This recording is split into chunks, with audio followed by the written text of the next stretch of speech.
आप सभी का स्वागत है कैटलिस्ट एजुकेशन के इस यूट्यूब चैनल पर। और मैं हूं रोशन सिंह। और विद्यार्थी, आज फिर से हम लोग भूगोल का एनालिसिस लेकर आए हैं, जिसमें 50 प्रश्नों का आज डिस्कशन करेंगे। आपसे गुजारिश करेंगे, अगर इस चैनल पर आप नए हैं तो चैनल को सब्सक्राइब कीजिए, और जो कंटिन्यू भी इस वीडियो को हमारे वीडियो को देखते रहते हैं, आपसे गुजारिश करेंगे कि वीडियो को लिंक को अपने मित्रों तक शेयर करें, ताकि हमारी मनोबलता बनी रहे। और आप लोगों का निरंतर प्यार मिलता जा रहा है, हज़ारों हज़ार की संख्या में विद्यार्थी जुड़ रहे हैं। तो आज भूगोल की स्टडी को शुरुआत करते हैं और समय को बर्बाद न करेंगे। सीधे हम लोग टॉपिक पर सर आते हैं। और पहला सवाल की बात करूं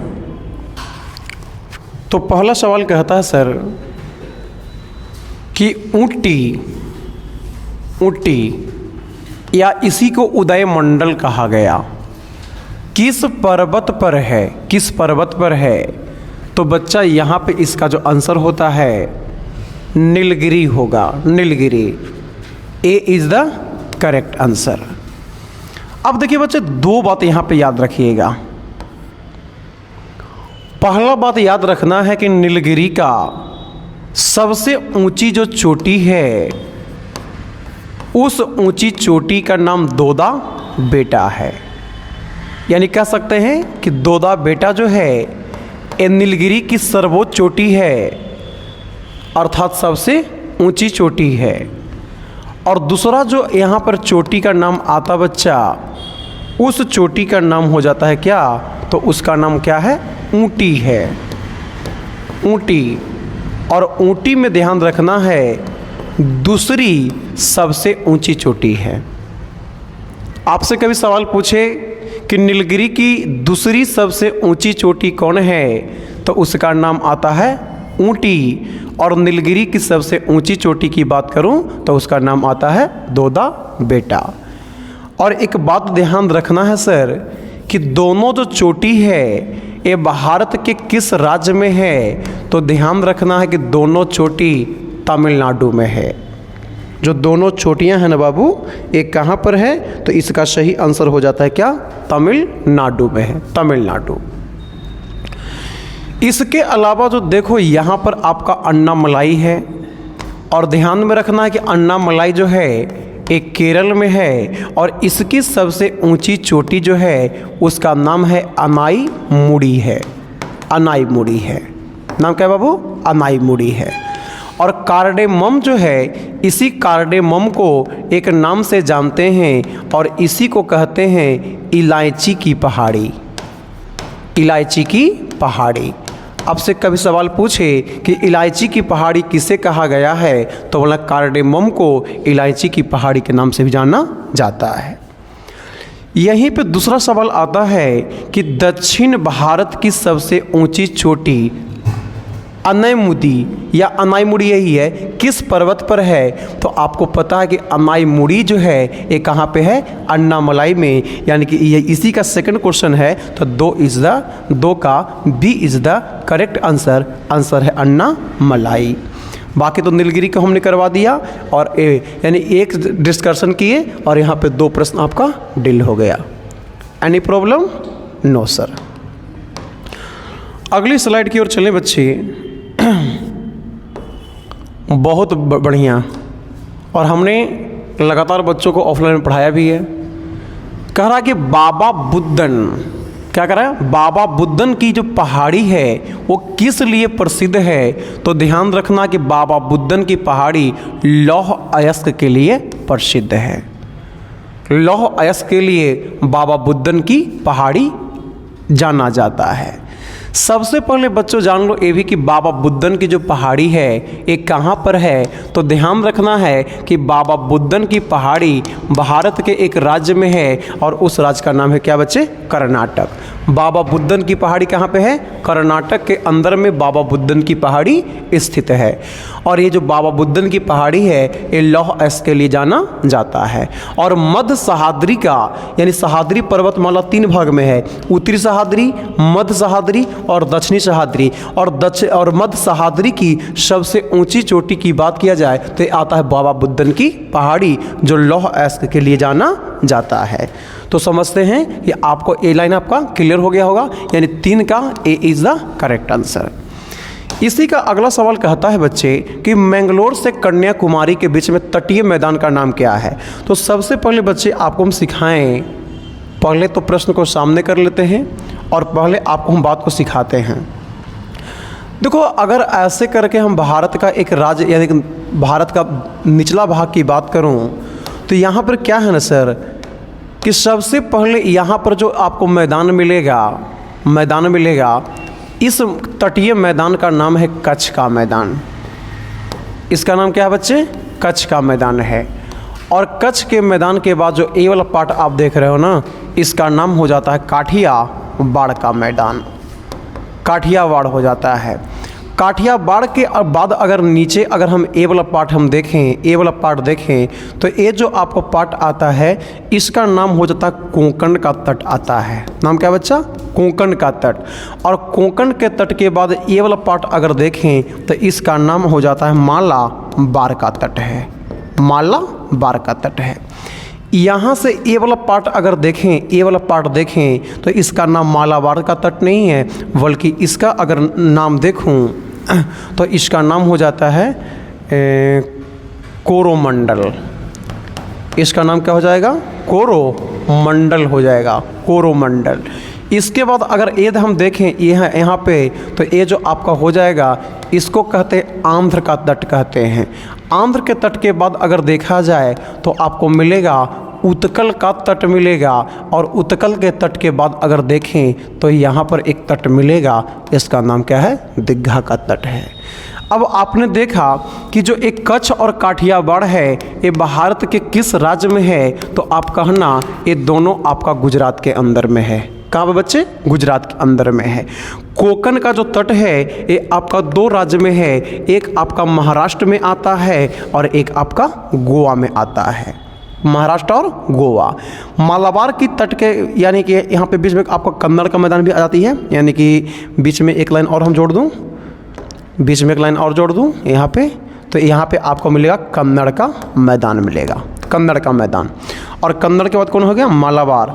तो कन्नड़ का मैदान कहाँ पे हो गया? कर्नाटक में है। कहाँ पे है? कर्नाटक में। और मालाबार का जो तट है ना बच्चे ये आपको कहाँ पे है? केरल में है। अब सबसे पहली बात आती है प्रश्न क्या कर रहा है? मैंगलोर से कन्याकुमारी, यानी मैंगलोर कहीं ना कहीं आपका कर्नाटक में, कहीं ना कहीं आपका यहाँ पे होगा। कहीं ना कहीं अगर देखा जाए तो यहाँ पर आपका मैंगलोर होगा। और कन्याकुमारी की बात कर रहे हैं तो यहाँ पर होगा। तो यहाँ से यहाँ पूछ रहा है तो यहाँ से यहाँ पर जो तट है इस तट का नाम क्या है सर? मालाबार का तट। खोजते हैं मालाबार का तट है, यानी कि 4 का सी इज़ द करेक्ट आंसर। ठीक है, यानी 4 का सवाल का आंसर क्या हो जाएगा? सी हो जाएगा। कोंकण का तट, तो सर देख रहे हैं कि कोंकण का तट जो है ये आपका कोंकण का तट है। कन्नड़ का मैदान तो आपको देख रहे हैं सर कन्नड़ का मैदान जो है ए वाला पार्ट है। उत्कल का तट तो उत्कल का तट इधर है। बोलो क्लियर हो गया? यानी 4 का आंसर सी। आप चाहो तो इसको स्क्रीनशॉट कर सकते भी हो। अगला सवाल कहता है बाबू, अगला सवाल कहता है कि भारत की मुख्य भूमि और रामेश्वरम द्वीप को अलग कौन करती है? ठीक है, बहुत अच्छा सवाल है, बहुत ही अच्छा सवाल है। यानी यहाँ पे कह रहा है कि भारत की मुख्य भूमि, यानी मुख्य भूमि की मैं बात करूँ ना तो ये आपका हो गया मुख्य भूमि। और इसके नीचे अगर देखा जाए तो एक द्वीप है रामेश्वरम द्वीप। और ये दोनों को कौन अलग करती है? तो उसका नाम आ जाता है पंबन चैनल। नाम क्या बच्चे? पंबन चैनल। ये दोनों को अलग करने का कार्य करता है। अब देखो यहाँ पे पाक जल संधि है। पाक जल संधि में आप ध्यान रखना कि भारत को और श्रीलंका को अलग करती है। भारत और श्रीलंका को अलग करने का जो कार्य करता है ये कौन करता है? पाक जल संधि करता है। इसके बाद अगर देखें तो यहाँ पे 10 डिग्री चैनल है, और 10 डिग्री चैनल है ना सर, ये किसको किसको अलग करता है? तो ध्यान रखना, एक आपको अलग करता है लक्षद्वीप को अलग करता है, और एक जो अलग करता है उसका नाम है मिनिकॉय द्वीप। लक्षद्वीप और मिनिकॉय द्वीप ये दोनों को अलग करने वाला, सॉरी गलत हो जाएगा, सॉरी गलती हो जाएगा बाबू, 10 डिग्री नहीं, अगर इसको मैं देखूँ ना,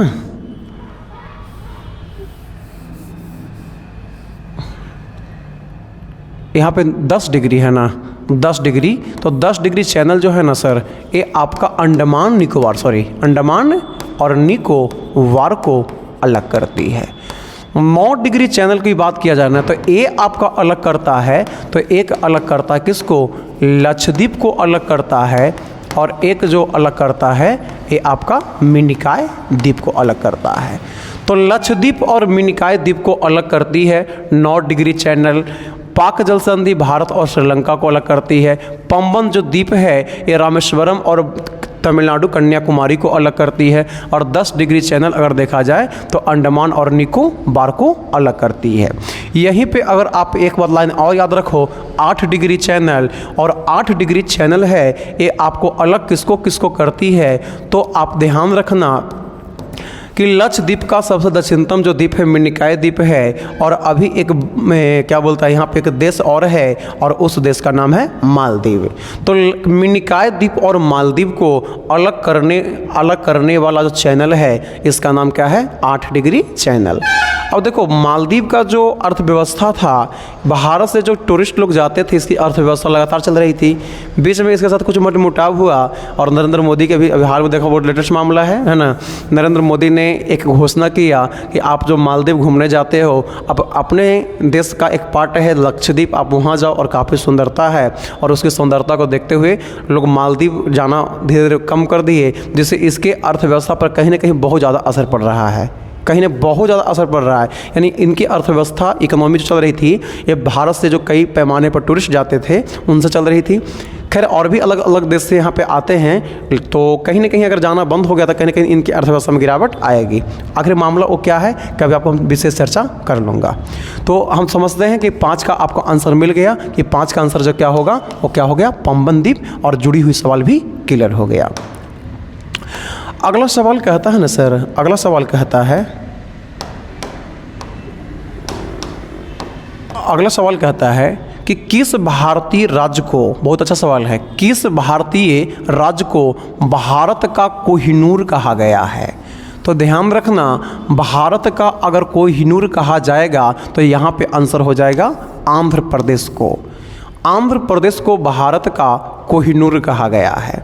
देखो ऐसी कहानी अगर हम देखो कोहिनूर लिखा हुआ है, इस गलत लिखा हुआ है, कोहिनूर हो जाएगा, है ना। तो यहाँ पे देखो बच्चे क्या है ना कि आखिर मामला क्या है, तो एक बात समझना कि जब दिल्ली सल्तनत में अलाउद्दीन खिलजी, एक राजा था खिलजी वंश का अलाउद्दीन खिलजी, और वही अलाउद्दीन खिलजी के दरबार में एक व्यक्ति रहता था और उसका नाम था मल्लिक काफूर। और वही मल्लिक काफूर जो हिजड़ा था, जब दक्षिण भारत के ऊपर विजय अभियान चलाया था, तो जब आंध्र प्रदेश में वो विजय अभियान चला रहा था तो उसी समय वहाँ से इसको कोहिनूर हीरा की प्राप्ति हुई, और उसी समय क्या बोलता है आंध्र प्रदेश को कोहिनूर के नाम से भी जाना जाता है। तो कहीं ना कहीं पर सवाल मिले कि भारत का कोहिनूर किसको कहा गया है, तो कहना है कि आंध्र प्रदेश को कहा गया है। एक बात अब आप याद रख सकते हो कि आंध्र प्रदेश जो है ये अंडा और तंबाकू के उत्पादन में बहुत ही अग्रणी है, याद रख सकते हो। अंडा और तंबाकू के उत्पादन में जो अग्रणी है वो आंध्र प्रदेश है। मध्य प्रदेश जो आता है ना सर, ये मध्य प्रदेश जो है ये सोयाबीन के उत्पादन के लिए सबसे प्रसिद्ध है। भारत में सबसे ज़्यादा जो सोयाबीन का उत्पादन है ये मध्य प्रदेश में है, और मध्य प्रदेश को सोया प्रदेश के नाम से भी जाना जाता है। इसके अलावा अगर कर्नाटक की बात मैं करूं तो कर्नाटक के अंदर में किसका उत्पादन सबसे ज़्यादा है, तो कर्नाटक के अंदर में सबसे ज़्यादा जो उत्पादन है वो रेशम का उत्पादन है। रेशम का। आपसे कभी सवाल करेंगे रेशम के उत्पादन में सबसे अग्रणी राज्य कौन है, तो उस राज्य का नाम आता है बच्चे क्या, कर्नाटक। और कर्नाटक के अंदर रेशम के साथ साथ अगर आप देखोगे तो कहवा के उत्पादन, कॉफ़ी के उत्पादन में भी सबसे आगे है। अगर महाराष्ट्र की बात करें तो महाराष्ट्र के अंदर में सबसे ज़्यादा जो उत्पादन है ना, एक कपास का उत्पादन है। कहीं कहीं क्या है, गुजरात भी आंसर देता है सर, लेकिन जो एक्चुअल देखा जाए तो सबसे ज़्यादा अगर कपास के उत्पादन की मैं बात करूँ ना, तो सबसे आगे जो चल रहा है कौन है, महाराष्ट्र चल रहा है। तो समझते हैं कि 6 का आंसर भी आपको मिल गया होगा, कोहिनूर। और कुछ सवाल और आपको हम जोड़कर आगे बढ़ा दिए। अगला सवाल की मैं बात करूँ सर, अगला सवाल के देखें, अगला सवाल क्या है। तो सवाल कहता है सर, 7 नंबर सवाल कहता है, बड़ा अच्छा सवाल है कि भारत में, इस पिछला वीडियो में प्रश्न कहने मिला भी था, निम्न में कौन विनाशक नदी कहलाती है। तो विनाशक जो नदी कहलाती है, इस नदी को क्या कहते हैं बच्चे, कोसी कहते हैं। और इसी कोसी नदी को प्रारंभ में अरुणा कहा गया है। प्रारंभ में अरुणा के नाम से कोसी को जाना गया है। प्राचीनतम काल की मैं बात करूं तो गंडक का नाम सदा नीरा था। गंडक का नाम बोलो क्या था, सदा नीरा था। और गंडक जो भी है, जो गंगा की सहायक नदी है। कोसी भी जो है गंगा की सहायक नदी है। चंबल जो है यमुना की सहायक नदी है। जबकि बागमती भी जो है, ये भी आपका गंगा की सहायक नदियों में से एक नदी आती है। ठीक है, तो खैर, तो आपसे कभी पूछे कि सबसे ज़्यादा विनाशक नदी कौन कहलाती है, तो इसका आंसर हो जाता है क्या, कोसी हो जाता है।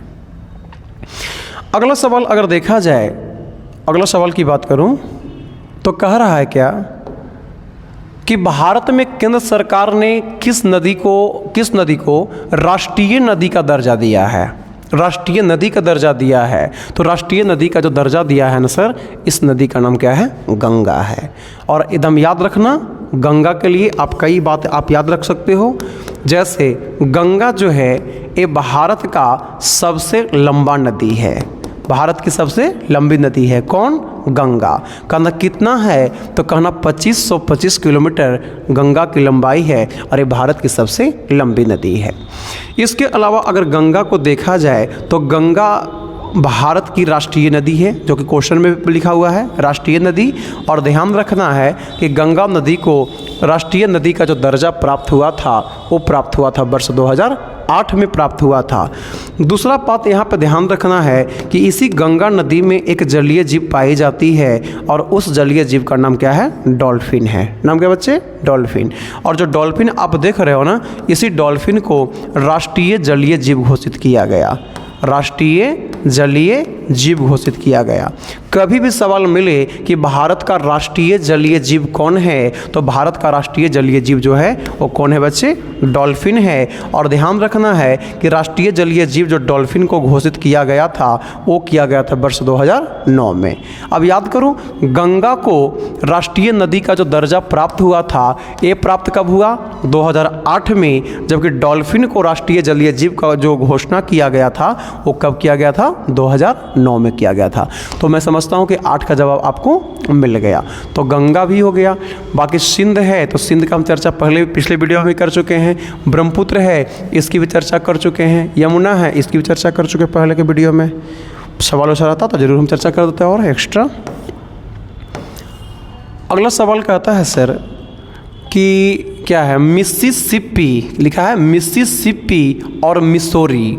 मिसिसिपी और मिसौरी क्या है, तो ध्यान रखना कि 2 नदियां हैं। ठीक है, क्या है बच्चे, 2 नदियां ने, मिसिसिपी जो है और मिसौरी जो है, ये दोनों क्या है, नदियां का नाम लिखा हुआ है। नदियां का नाम लिखा हुआ है, नदियां का नाम लिखा हुआ है। अगला सवाल कहता है कि गंगा के मैदान की पुरानी कछारी मिट्टी जो है ना, इस कछारी मिट्टी को क्या कहते हैं, तो उस मिट्टी का नाम क्या हो जाता है, बांगर नदी है। क्या बच्चे, बांगर है। यानी पुरानी कछारी मिट्टी को बांगर के नाम से जानते हैं। पुराना है तो आपको बांगर हो गया, ध्यान देना, पुराना है तो आपका बांगर हो गया।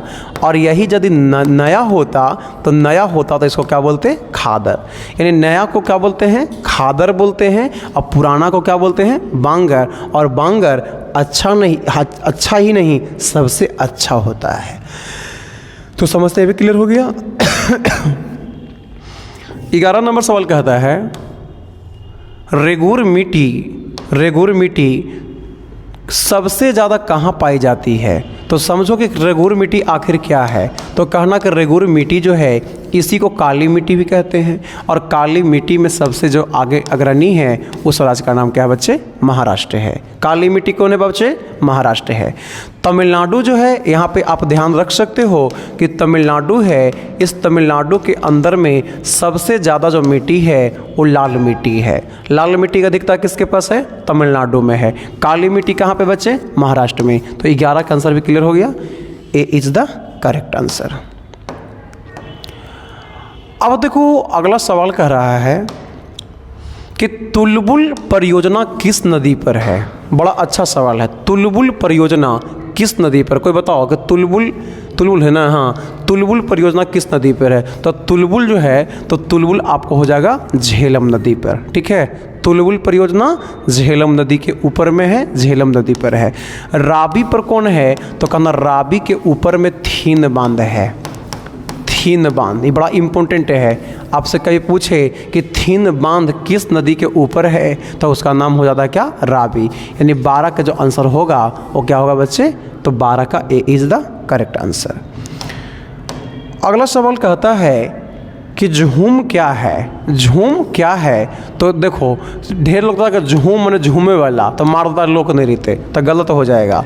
तो झूम जो है एक कृषि का एक तरीका है, ठीक है, कृषि का एक तरीका है, और कृषि के एक तरीका को क्या कहते हैं, झूम। इसी को झूम की खेती कहा गया है, जो पूर्वोत्तर भारत के आदिवासी लोगों के द्वारा इस प्रकार की खेती की जाती है। पूर्वोत्तर भारत अर्थात मैं बात करूँ तो नॉर्थ ईस्ट इंडिया, मुख्यतः यह जो कृषि होती है ना, मुख्यतः तो यह मुख्यतः जो है ये असम के अंदर में है, मुख्यतः असम के अंदर में है, और असम से ही टूटकर कई राज्यों का निर्माण हुआ है, इसलिए अलग अलग राज्यों में भी इसका प्रचलन देखने को मिलेगा। तो समझते हैं कि इसका भी आंसर आपको मिल गया। अगला सवाल कहता है बच्चे, हाँ सवाल कहता है कि भारत में सबसे ज़्यादा मछली का उत्पादन कौन करता है। तो भारत में सबसे ज़्यादा मछली का उत्पादन करने में जो अग्रणी है उस राज्य का नाम आपका है आंध्र प्रदेश है। और ध्यान रखना है कि आंध्र प्रदेश जो अभी मछली का उत्पादन कर रहा है उस 34.5 लाख टन, ठीक है, 34.5 लाख टन मछली का उत्पादन जो है वो आंध्र प्रदेश कर रहा है। और गुजरात जो है ना सर, ये गुजरात ये लगभग माना जाता है ये सेकंड स्थान पर आती है। लेकिन मछली खाने में सबसे ज़्यादा माहिर लोग जो है वो बंगाली लोग हैं। बंगाली लोग मछली खूब खाता है, मतलब उसका भोजन मछली के बिना माना जाता है कि अधूरा होता है। लेकिन अगर बात करूँ कि मछली का उत्पादन में, इन्हें मछली को पकड़कर निर्यात करने में सब जो है, जो आंध्र प्रदेश सबसे आगे चल रहा है। तो 34 का जो आपका आंसर हो जाएगा और सी इज़ द करेक्ट आंसर। अगला सवाल बड़ा अच्छा सवाल है, और सवाल कहता है कि निम्न में से किस इस्पात संयंत्र की स्थापना चौथी पंचवर्षीय योजना के दौरान किया गया था। तो उस पंचवर्षीय योजना का नाम क्या हो जाएगा, बोकारो। और ध्यान रखना कि बोकारो इस्पात कारखाना जो है, इस बोकारो इस्पात कारखाना का स्थापना 1964 के अंदर में किया गया था। कभी भी सवाल मिले कि बोकारो इस्पात कारखाना का स्थापना किस वर्ष किया गया था, तो उसका आंसर हो जाता है क्या, तो बोलना कि 1964 में किया गया था। इसके अलावा अगर देखा जाए तो भद्रावती के अलावा विशाखापत्तनम के अलावा बोकारो का सेलम है, ठीक है। तो भद्रावती जो है, तो भद्रावती का स्थापना जो हुआ था वो 1923 में हुआ था। विशाखापत्तनम की बात करें तो विशाखापत्तनम का स्थापना 1971 में हुआ था। और सेलम की बात करें तो सेलम का जो स्थापना हुआ था वो वर्ष 1981 में किया गया था। तो कभी भी आपसे सवाल करे बच्चे, कभी भी एग्जाम में आ जाए तो कहना कि समझ गए, भद्रावती 1923, विशाखापत्तनम 1971, सेलम 1981 और बोकारो कब हुआ 1964। तो बोकारो इस्पात कारखाना का स्थापना तो कहना चौथी पंचवर्षीय योजना के अंदर में किया गया था।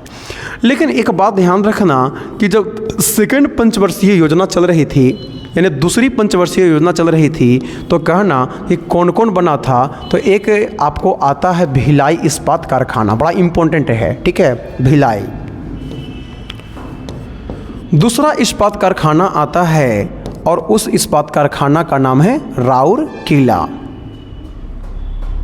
और एक इस्पात कारखाना आता है और उसका नाम आता है दुर्गापुर।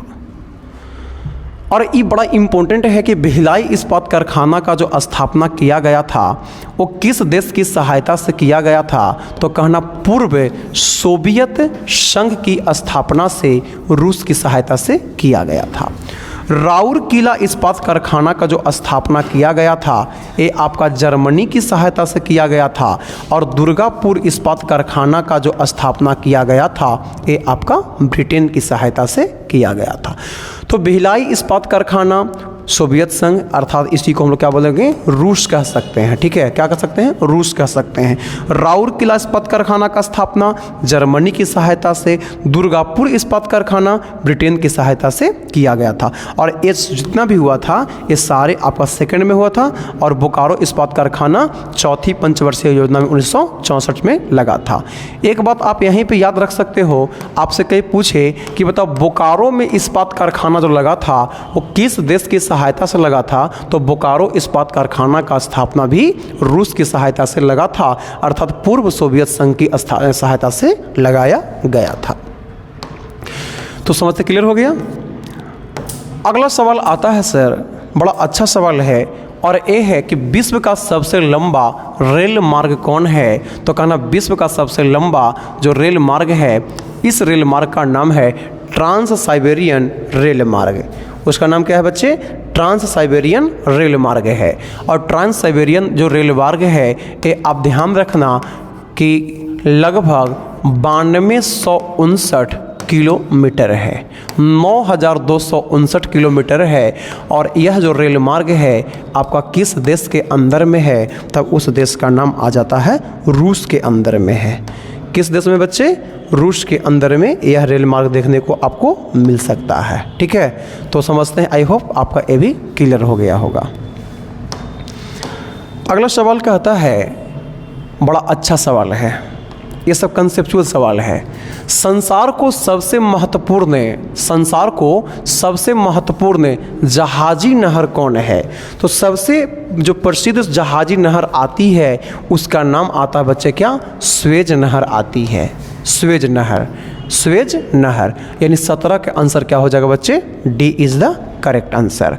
अब देखो यहाँ पे आपने देखा एक नहर है, और उस नहर का नाम क्या है, शू नहर है। और शू नहर जो है ये आपको दो को जोड़ने का काम करता है। एक आपका झील है और उस झील का नाम है सुपीरियर झील, सुपीरियर झील, और एक आपका है जिसका नाम है यूरन झील, यूरन झील, यूरन झील। और यही जो दोनों झील है, यही दोनों को जोड़ती है, यही दोनों को क्या करती है बच्चे, जोड़ती है। तो सुपीरियर झील को यूरन झील से जोड़ने का काम कौन करती है, शू नहर करती है। यहाँ पर आपने देखा, यहाँ पर आप देखें कि एक आपका नहर है और इस नहर का नाम बोलो क्या है, पनामा नहर है, पनामा नहर है। और पनामा जो नहर आपको देखने को मिलेगा, ध्यान रखना कि प्रशांत महासागर को अटलांटिक महासागर से, एक आपका है प्रशांत महासागर और एक आपका है अटलांटिक महासागर, अटलांटिक महासागर। और प्रशांत महासागर को अटलांटिक महासागर से जोड़ने का जो कार्य करता है उसका नाम आ जाता है क्या, पनामा नहर करता है, पनामा नहर। और यहाँ पे आपका आता है स्वेज नहर, और स्वेज नहर जो है ये आपका भूमध्य सागर को जोड़ती है लाल सागर से। एक आपका है भूमध्य सागर और एक आपका है लाल सागर। तो भूमध्य सागर को लाल सागर से जोड़ने का जो कार्य करती है वो स्वेज नहर करती है। पनामा नहर जो है ये प्रशांत महासागर को अटलांटिक महासागर से जोड़ती है और शू नहर जो है ये सुपीरियर झील को यूरन झील से जोड़ने का कार्य करती है। तो सबसे महत्वपूर्ण जहाजी नहर कौन है? स्वेज नहर। और एक बात ध्यान रखना कि स्वेज नहर जो देखने को मिलेगा वो किस देश के अंदर में है? तो कहना मिस्र के अंदर में है। स्वेज नहर कहाँ पे बच्चे? मिस्र के अंदर में स्वेज नहर देखने को मिलेगा। अगला सवाल कहता है सर, नेक्स्ट क्वेश्चन की बात करूं तो ग्रैंड ट्रंक रोड, बड़ा अच्छा सवाल है। ग्रैंड ट्रंक रोड या सड़क का निर्माण किसने करवाया था? तो ग्रैंड ट्रंक रोड का जो निर्माण करवाया था उस शासक का नाम था शेरशाह सूरी। और शेरशाह सूरी जो था वो ध्यान रखना सूरी वंश का संस्थापक हुआ करता था। शाहजहां जो था ये मुगल वंश का संस्थापक हुआ करता था, मुगल वंश का शासक हुआ करता था। अकबर जो था ये भी मुगल का शासक था। जहांगीर था ये भी मुगल का शासक था। तो ये सब आपका मुगल का शासक था, लेकिन सूरी वंश का शासक हुआ करता था कौन? शेरशाह सूरी। और यही शेरशाह सूरी के द्वारा ग्रैंड ट्रंक रोड का निर्माण करवाया गया था। यही जो शेरशाह सूरी है, यही शेरशाह सूरी जो था यही पटना का स्थापना किया और पटना को अपनी प्रांतीय राजधानी बनाया। कभी सवाल मिले कि पटना को प्रांतीय राजधानी बनाने वाला जो शासक था उस शासक का नाम क्या था? शेरशाह सूरी था। तो 18 का आंसर भी आपका क्लियर हो गया। अगला सवाल कहता है सर कि स्वेज नहर, अभी जो चर्चा चल रही थी है ना, स्वेज नहर कब बनकर तैयार हुआ? तो स्वेज नहर जो बनकर तैयार हुआ था वो किस वर्ष में हुआ था? तो वर्ष 1869 के अंदर में स्वेज नहर बनकर तैयार हुआ, यानी 19 का सी इज द करेक्ट आंसर। अगला सवाल है, हाँ, निम्नलिखित में किस एक की सीमा कैस्पियन सागर से नहीं लगती है? तो इसका जो सही आंसर हो जाएगा, ये सही आंसर हो जाता है आर्मेनिया। क्या है? आर्मेनिया। अब यहाँ पर आपको मैं क्लियर कर दूँ,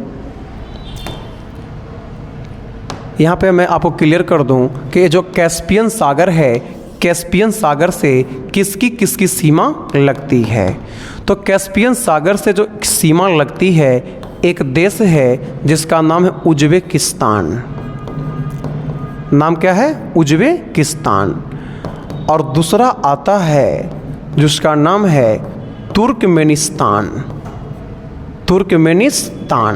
एक है उज्बेकिस्तान और एक है तुर्कमेनिस्तान। इसके अलावा एक और है, उज्बेकिस्तान नहीं, उजरबेजान हो जाना अच्छा हो जाएगा, ये गलत हो जाएगा, उजरबेजान हो जाएगा, यानी पूरा नाम हो जाएगा, इसको ऐसे लिख सकते हैं अजरबैजान, तुर्कमेनिस्तान। इसके अलावा और क्या हो जाएगा? कजाखस्तान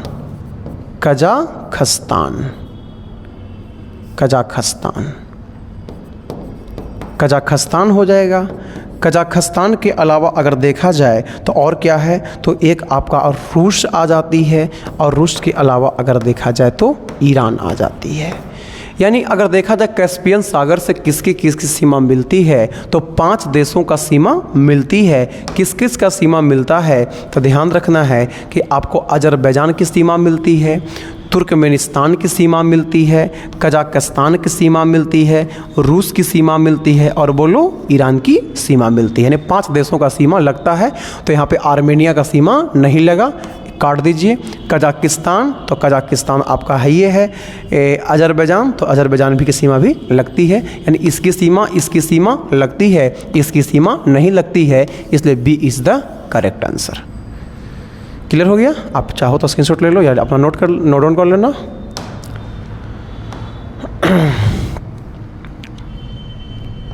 अगला सवाल कहता है कि कौन सी नहर बाल्टिक सागर को उत्तरी सागर में जोड़ने का कार्य करती है?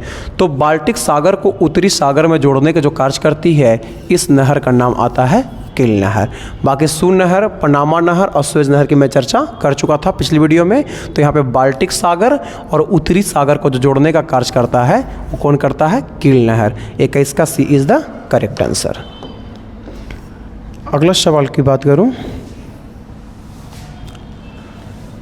अच्छा सवाल है। विश्व का सबसे ऊंचा जलप्रपात, तो आपको पता है कि विश्व का सबसे ऊंचा जो जलप्रपात है, विश्व का सबसे ऊंचा जलप्रपात है वो कौन है? तो ध्यान रखना है कि विश्व का सबसे ऊंचा जो जलप्रपात है वो एंजल जलप्रपात है, एंजल। और एंजल जो जलप्रपात है वो ध्यान रखना है कितना है, तो कहना है कि 979 मीटर ऊंचा है। एंजल जलप्रपात 979 मीटर ऊंचा है। जो किस देश में है, तो इस देश का नाम आता है क्या? वेनेजुएला। वेनेजुएला के अंदर, यानी कि एंजल जलप्रपात जो है वो किस देश में है, तो कहना वेनेजुएला में। और विश्व का सबसे ऊंचा जलप्रपात एंजल जलप्रपात जो 979 मीटर 979 मीटर ऊंची आती है। ठीक है, एक बात याद रखना, नॉर्वे को मध्यरात्रि के सूरज का देश भी कहते हैं। पूछेगा मध्यरात्रि के सूरज का देश कौन है? नॉर्वे है। और डूबते हुए सूरज का देश कौन है? इंग्लैंड है। डूबते हुए सूरज का देश इंग्लैंड है। और जापान को उगते हुए सूरज का देश भी कहा जाता है। ठीक है, तो आप समझते हैं कि ये लाइन भी आपका क्लियर हो गया होगा। अगला सवाल कहता है कि विश्व की सबसे बड़ी खारे जल की झील कौन है? विश्व में, पूरे वर्ल्ड में खारे पानी का सबसे बड़ा झील कौन है? तो इसका सही आंसर मिलेगा जिसका नाम है डॉन हुआन झील। एक झील है और उस झील का नाम है डॉन हुआन झील। डॉन हुआन झील ये विश्व में खारे पानी का सबसे बड़ी झील मानी जाती है, डॉन हुआन झील।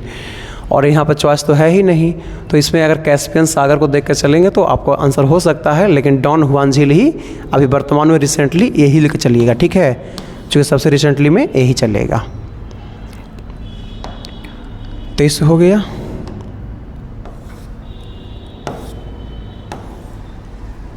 पृथ्वी पर सबसे गहरा स्थल कौन है? तो पृथ्वी पर जो सबसे गहरा स्थल आता है बच्चे, उसका नाम है मेरियाना ट्रेंच है। मेरियाना ट्रेंच है। मेरियाना ट्रेंच है जो 1122 मीटर गहरा है। 11,022 मीटर गहरा ये मेरियाना ट्रेंच है। और मेरियाना ट्रेंच जो है ये कहाँ पर है, तो कहना है प्रशांत महासागर में है। यानी 24 का अगर देखा जाए तो 24 में भी ऑप्शन नहीं मिल रहा है, इसलिए सही आंसर क्या हो जाएगा बच्चे? मेरियाना ट्रेंच ही करेक्ट आंसर है। यहाँ भी चॉइस नहीं सट रहा है, तो यहाँ पे 24 का आंसर आपने से लिख दीजिएगा मेरियाना ट्रेंच। अगला कहता है निम्नलिखित में कौन सी विश्व की सबसे गहरी झील है? तो विश्व का सबसे गहरी जो झील आती है ना, उस झील का नाम आता है बैकाल झील। बैकाल जो झील है वो विश्व की सबसे गहरी झील मानी जाती है।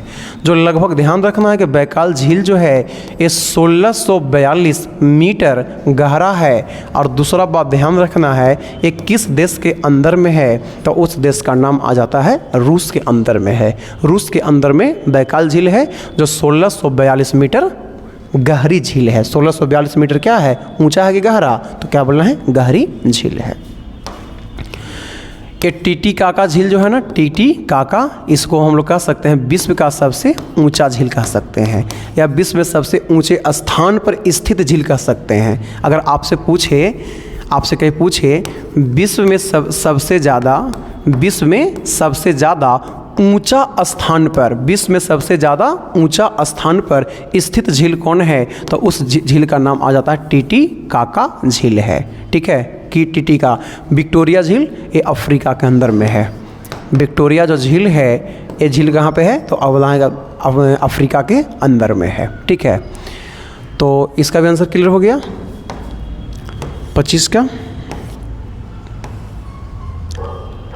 अगला सवाल कहता है कि भारत का सुदूर पश्चिमी बिंदु कौन है? तो भारत का जो सुदूर पश्चिमी बिंदु है वो कौन हो जाएगा? तो बोलना है कि 68, क्लियर नहीं आ रहा है तो कहना कि 68 डिग्री से 7 मिनट पूर्वी देशांतर है, गुजरात में यही होगा, पश्चिमी नहीं होगा सर। पश्चिमी नहीं होगा। क्यों? क्योंकि भारत जो है ये पूर्वी गोलार्ध में है, इसलिए पूर्वी देशांतर होगा। यानी 26 का आंसर जो होगा वो क्या हो जाएगा सर? तो कहना है सी इज द करेक्ट आंसर। यानी इसका आंसर क्या हो जाएगा? सी हो जाएगा।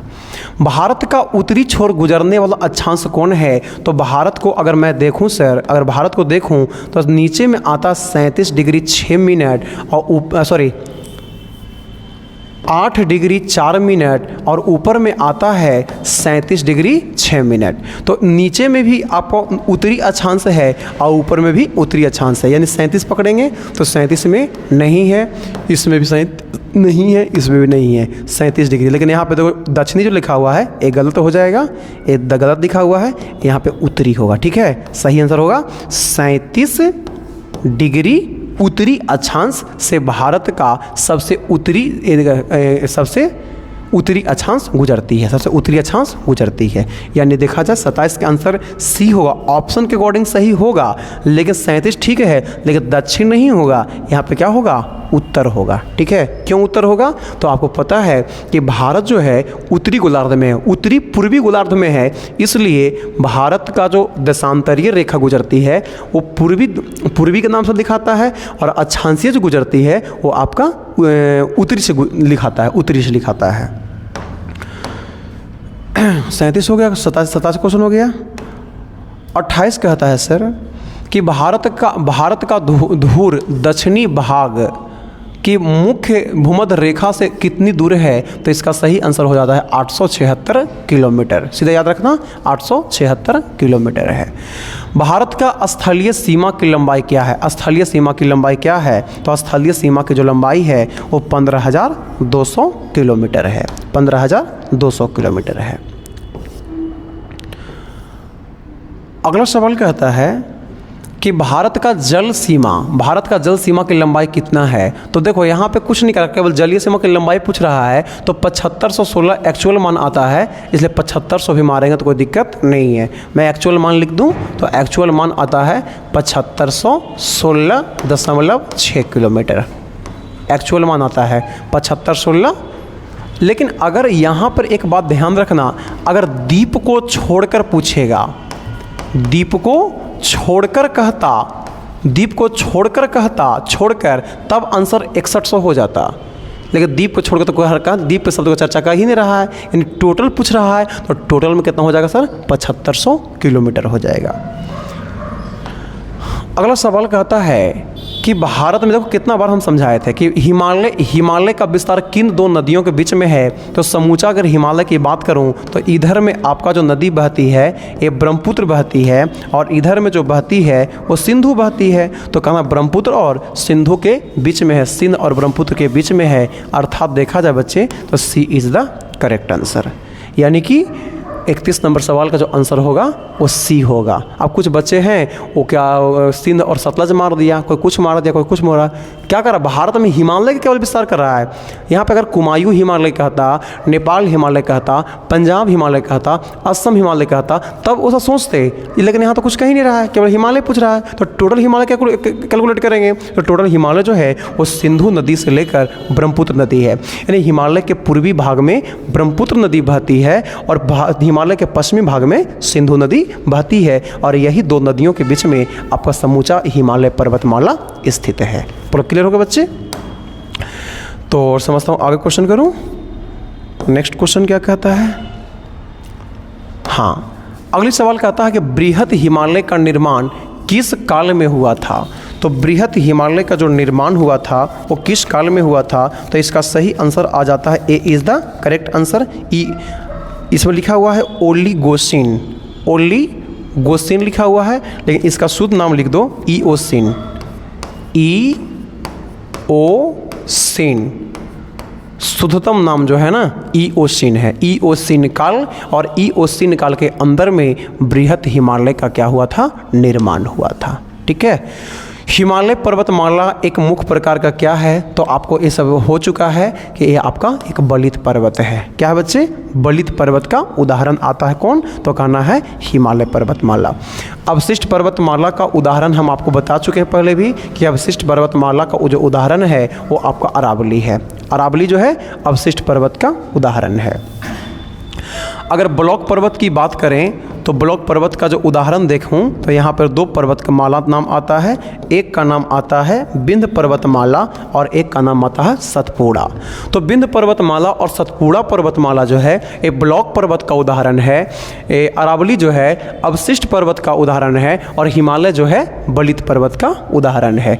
ज्वालामुखी पर्वत तो ध्यान रखना, भारत के अंदर में अगर ज्वालामुखी की बात करें तो भारत में दो ही ज्वालामुखी के नाम आता है। एक आता है उस ज्वालामुखी का नाम है वैरन ज्वालामुखी। नाम क्या है बच्चे? बैरन ज्वालामुखी। और एक जो आता है ना उस ज्वालामुखी का नाम है नारकोंडम ज्वालामुखी। नारकोंडम द्वीप ज्वालामुखी और बैरन द्वीप ज्वालामुखी ये जो दोनों आती हैं ना बच्चे, ये दोनों जो स्थित है, ध्यान रखना है कि बंगाल के खाड़ी में अंडमान निकोबार के क्षेत्रों में पाई जाती है। तो भारत के अंदर में जो ज्वालामुखी है वो दो ही हो सकता है, या तो बैरम द्वीप ज्वालामुखी हो सकता है या तो नारकोंडम द्वीप ज्वालामुखी। तीसरा कोई ज्वालामुखी भारत के अंदर में है या नहीं? नहीं है। तो मैं समझता हूं कि ये भी आपका कंसेप्ट बिल्कुल क्लियर हो गया। मतलब प्रश्न जोड़ते चलेंगे सर, जितना भी अधिक से अधिक प्रश्न का चर्चा होगा उतना ही बढ़िया होगा। यहाँ पर सवाल आता है कि भारत का सर्वोच्च पर्वत शिखर कौन है? तो भारत का केवल सर्वोच्च शिखर है, न हिमालय का चर्चा किसी का नाम नहीं ले रहा है। तो हमने सब बताया था कि किसी का नाम नहीं ले तो कहना है कि गाडविन ऑस्टिन, या इसी को क्या बोलते हैं बच्चे? K2 कहते हैं। क्या बोलते हैं? K2 कहते हैं। अब आपको ध्यान रखना है कि K2 जो है वो किसका आता है? तो ध्यान रखना K2 जो है ये कहाँ पे है? काराकोरम में स्थित है। और दूसरा ध्यान रखना है कितना ऊंचा है, तो कहना है 8611 मीटर ऊंचा है। K2 की ऊंचाई पूछे तो कितना बोलना है? 8611। फिर भी आपको हमने समझाया था कि यदि आपसे पूछेगा भारत में हिमालय की सबसे ऊंची चोटी कौन है, तो भारत में हिमालय की सबसे ऊंची जो चोटी है वो आपका कौन है? कंचनजंगा है। और कंचनजंगा जो है वो आपका कहाँ पे है? सिक्किम के अंदर में स्थित है। कहाँ पे स्थित है बच्चे? सिक्किम के अंदर में स्थित है। और इसको अगर देखा जाए तो 8586 मीटर ऊंचा है। अगर इसकी ऊंचाई पूछा जाए तो 8586 है। उसके अलावा देखा जाए तो नंदा देवी या नंदा पर्वत आता है और इसकी ऊंचाई अगर देखा जाए तो 7816 मीटर ऊंचा है। इसकी ऊंचाई देखा जाए तो कितना है? 7816 मीटर है। इसके अलावा अगर देखा जाए तो यहाँ पे आपका नंगा पर्वत है और नंगा पर्वत की ऊंचाई अगर देखा जाए तो ये आपको मिलेगा 8126 मीटर ऊंचा है। 8126 मीटर ऊंचा है। तो ऊंचाई का डेटा भी आपको क्लियर हो गया। तो आपसे पूछे कि भारत का सबसे सर्वोच्च कौन है, तो K2 गाडविन ऑस्टिन ठीक मारो। लेकिन अगर हिमालय में पूछे तो आंसर बोलना क्या? कंचनजंगा। और कंचनजंगा कहाँ पे बच्चे? सिक्किम के अंदर में है। या सिक्किम की सबसे ऊंची चोटी का नाम पूछे वो भी बोल सकते हैं। क्या बोल सकते हैं? कंचनजंगा बोल सकते हैं। अगला कहता है भारत में प्रवाहित होने वाली सबसे लंबी नदी कौन है? तो ध्यान रखना कि भारत में प्रवाहित होने वाली सबसे लंबी नदी जो है वो कौन है बच्चे? गंगा। और अभी मैं चर्चा पिछला बस थोड़ा देर पहले कर रहा था कि गंगा नदी की जो लंबाई है वो कितना आता है, तो कहना 2525 किलोमीटर लंबी है। अगर नर्मदा नदी की बात किया जाए तो नर्मदा नदी कितनी लंबी हो जाती है, इसी से अंदाज़ा आप लगा लो। नर्मदा नदी की लंबाई भी काफ़ी अच्छी मानी गई है और नर्मदा जो हो जाएगा वो आपका 1312 किलोमीटर के आसपास है। 1312 किलोमीटर के आसपास है। गोदावरी नदी दक्षिण भारत की सबसे लंबी नदी है और गोदावरी की लंबाई अगर देखा जाए तो 1465 किलोमीटर लंबी है। और ब्रह्मपुत्र देखा जाए तो ब्रह्मपुत्र नदी का जो लंबाई है 2900 किलोमीटर है। लेकिन अब आपसे पूछोगे कि सर यहाँ तो गंगा की 2525 है और ब्रह्मपुत्र का 2900 किलोमीटर हो जाती है, आखिर ऐसा क्यों? यानी 2880 ही है लेकिन मोटा मोटी मानते हैं 2900 हो जाती है, ऐसा क्यों? तो यहाँ पे देखो गंगा जो है मैक्सिमम इसका हिस्सा भारत के अंदर बहती है, लेकिन ब्रह्मपुत्र को देखा जाए तो ब्रह्मपुत्र नदी है उसका मैक्सिमम हिस्सा चीन के अंदर बहती है, चीन के अंदर बहती है और भारत में काफ़ी कम जाती है। इसलिए भारत में सबसे लंबी नदी जो हो जाती है ना उस नदी का नाम क्या हो जाता है बच्चा? गंगा। तो डाटा भी आपका क्लियर हो गया। आप डाटा को ये कर सकते हो, स्क्रीनशॉट लगा सकते हो। तो आगे बढ़े। अगला सवाल कहता है सर हाँ, अगला सवाल कहता है लंबाई के अनुसार अवरोही क्रम में सजाएं, उन्हें घटते क्रम में क्या करना है, सजाना है। तो आपको पता है कि गोदावरी की जो लंबाई है, अभी मैंने लिखा था गोदावरी की लंबाई जो है वो 1465 किलोमीटर है, ठीक है, 1465 किलोमीटर है। कृष्णा जो है दक्षिण भारत की दूसरी सबसे लंबी नदी और भारत की तीसरी सबसे लंबी नदी है। दक्षिण भारत की दूसरी और भारत की तीसरी सबसे लंबी नदी कौन है, कृष्णा। और कृष्णा नदी की बात किया जाए तो लगभग कृष्णा जो है ये 1400 किलोमीटर है। यमुना नदी की बात किया जाए ना सर, यमुना नदी, तो यमुना नदी जो है ये लगभग अगर यमुना की मैं बात करूं तो करीब 1376 यानी 1376 यानी 1350 में ले लेंगे तो कोई दिक्कत नहीं है, 1350 ले लो, 1350 है। और अभी नर्मदा की मैं बात कर रहा था कि नर्मदा कितना लंबी है, तो आपको पता है कि 1312 किलोमीटर लंबी है। यानी अगर बात किया जाए तो ए, उसके बाद ए आ गया, उसके बाद ए आ गया, उसके बाद ए आ गया, यानी कि 36 का जो होगा A is the correct answer, A is the correct answer. ऐसे सजाना होगा, ठीक है। डाटा तो लिखा हुआ है, डाटा आप उतार सकते हो। निम्न में बहुत अच्छा सवाल है, निम्न में कौन सी नदी बुल्लर झील से होकर प्रवाहित होती है। तो देखो शेषनाग झील या बेरीनाग जो झील है ना, यहाँ से एक नदी निकलती है और उस नदी का नाम आता है झेलम नदी। नदी का नाम क्या हो जाएगा, झेलम नदी। और झेलम नदी जो है आगे जाकर एक झील से मिल जाती है और उस झील का नाम है क्या, बुल्लर झील। ये आपका शेषनाग या वेरीनाग झील है और बेरीनाग झील से निकलती है बुल्लर झेलम नदी और बुल्लर से मिल जाती है और इसके बाद ये पार कर जाती है। तो देखो अब जिस झील के अंदर में पानी आ रहा है और पानी जा रहा है, उसका पानी हमेशा क्या होगा, मीठा होगा। पानी क्या होगा, मीठा होगा। तो एक बात ध्यान रखना कि बुल्लर जो झील है वो भारत में मीठे पानी का सबसे बड़ा झील है। मीठे पानी का सबसे बड़ा झील कौन है, बुल्लर झील है। और ध्यान रखना है कि भारत के अंदर खारे पानी का सबसे बड़ा झील कौन है, तो भारत में खारे पानी का सबसे बड़ा जो झील है उस झील का नाम क्या है, चिल्का झील है। बुल्लर झील कहाँ पे है, लद्दाख के अंदर में है। बुल्लर झील बताओ कहाँ पे बच्चे, लद्दाख के अंदर में है। और चिल्का झील कहाँ पे है बच्चे, तो कहना चिल्का जो झील आता है बच्चे ये आपका उड़ीसा में है। कहाँ पे बच्चे, उड़ीसा में। तो यहाँ पे आंसर क्या हो जाएगा, तो झेलम हो जाएगा। यहाँ पे झेलम कंसेप्ट में आ चुका है तो ये मारेंगे झेलम, यानी 37 का A is the correct answer. अगला सवाल क्या कहता है, निम्न में कौन भारतीय मानसून को प्रभावित नहीं करता है।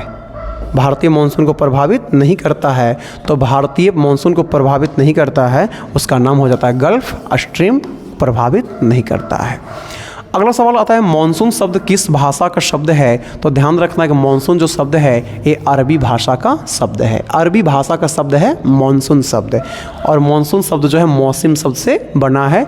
और इसी का मानसून का जो खोज करने वाला जो विद्वान थे, व्यक्ति थे, उनका नाम आता है हिपालस।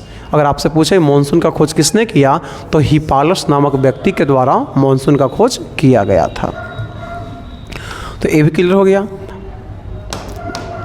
अगला सवाल कहता है कि भारतीय जलवायु पर, बड़ा अच्छा सवाल है, भारतीय जलवायु पर किसका प्रभाव नहीं पड़ता है, तो भूमध्य रेखा से दूरी पर कोई प्रभाव नहीं पड़ता है। 40 का सी इज़ द करेक्ट आंसर। ये सवाल बड़ा अच्छा है अपने आप में, एग्जाम इस पर्यावरण का क्वेश्चन है। जुलाई 1950, ठीक है, जुलाई 1950 में अधिक पेड़ लगाओ आंदोलन का अभियान किसने शुरू किया था, तो उसका नाम आता KM मुंशी ने, यानी B is the correct answer, KM Munshi ने किया था। अगला है कि वन महोत्सव किससे संबंधित है, तो वन महोत्सव का जो संबंध है वो किससे है, पेड़ लगाने से है। पेड़ लगाना का संबंध मध्य किससे है, तो वन महोत्सव से है। तो ये भी क्लियर हो गया। अगला सवाल आता है कि भारत सरकार ने पहली राष्ट्रीय वन नीति कब लाया था, तो भारत सरकार ने पहली जो राष्ट्रीय वन नीति का घोषणा किया था वो किस वर्ष किया था, तो वर्ष 1952 के अंदर किया था, 1952 में किया था। सुंदरबन के जंगल को क्या कहा जाता है, तो सुंदरबन के जंगल को मैंग्रोव कहते हैं। जहाँ पर दलदली क्षेत्र होगा ना, वहाँ पर पाए जाने वाला जो ए होगा वो सारे को क्या बोलेंगे, मैंग्रोव वन के नाम से बच्चे जानेंगे। 44 के आंसर बी होगा और 43 का आंसर क्या हो जाएगा बच्चे, ए हो जाएगा। अगला सवाल क्या कहता है, नीलगिरी, बड़ा अच्छा सवाल है। नीलगिरी पहाड़ियों में पेड़ की सामान्य जाति कौन है, तो इसका आंसर यूकेलिप्टस है। सबसे ज़्यादा कहाँ पे पाया जाता है, यूकेलिप्टस है, यानी कि 45 का answer C is the correct answer. ठीक है, ऐसे सागवान भी है, ठीक है, सौगान या सागवान भी है, लेकिन सबसे ज़्यादा मात्रा में पूछ रहा है तो सबसे ज़्यादा मात्रा में क्या हो जाएगा, यूकेलिप्टस है, यानी कि इसको देखा जाए ना, टीक या सागवान ये सेकंड नंबर पर आती है। किस क्षेत्र के मिट्टी में सर्वाधिक ह्यूमस पाई जाती है, तो सर्वाधिक जो ह्यूमस पाई जाती है बच्चे, ये आपका हो जाएगा उष्णकटिबंधीय क्षेत्र में, यानी A is the correct answer. ठीक है, उष्णकटिबंधीय प्रदेश में।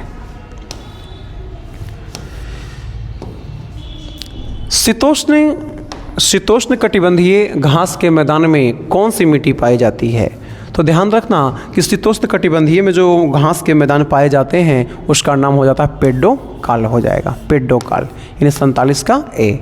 ठीक है, 47 का A is the correct answer. उष्ण कटिबंधीय घास के मैदान में कौन सी मिट्टी पाई जाती है, किस प्रकार की मिट्टी पाई जाती है, तो इसका भी आंसर हो जाता है पेडोल्फर मिट्टी पाई जाती है, A is the correct answer. और अगली सवाल क्या कहता है, कोणधारी वन में कौन सी मिट्टी पाई जाती है, तो कोणधारी मिट्टी में जो ये पाई जाती है ये भी आपका हो जाएगा पेडोल्फर हो जाएगा, क्या हो जाएगा, पेडोल्फर हो जाएगा। और भारत की पहली बहुउद्देशीय नदी घाटी परियोजना कौन सी थी, तो उसका आंसर हो जाता है बच्चे क्या, दामोदर, क्या हो जाएगा, दामोदर हो जाएगा। और ध्यान रखना कि दामोदर जो था, दामोदर पहली बहुउद्देशीय नदी घाटी परियोजना था और इसका जो शुरुआत हुआ था वो 1942 में 1942 के अंदर में किया गया था। तो ये रहा 50 प्रश्नों का एक श्रृंखला जिसको हमने कंप्लीट किया। और बस आपसे आग्रह रहेगा, वीडियो अच्छी लगे तो लिंक को अपने मित्रों तक शेयर करेंगे और चैनल को अधिक से अधिक लाइक करें, सब्सक्राइब करें। आज तक इतना ही, फिर मिलेंगे कभी अगली वीडियो में, तब तक के लिए सभी को शुभ रात्रि।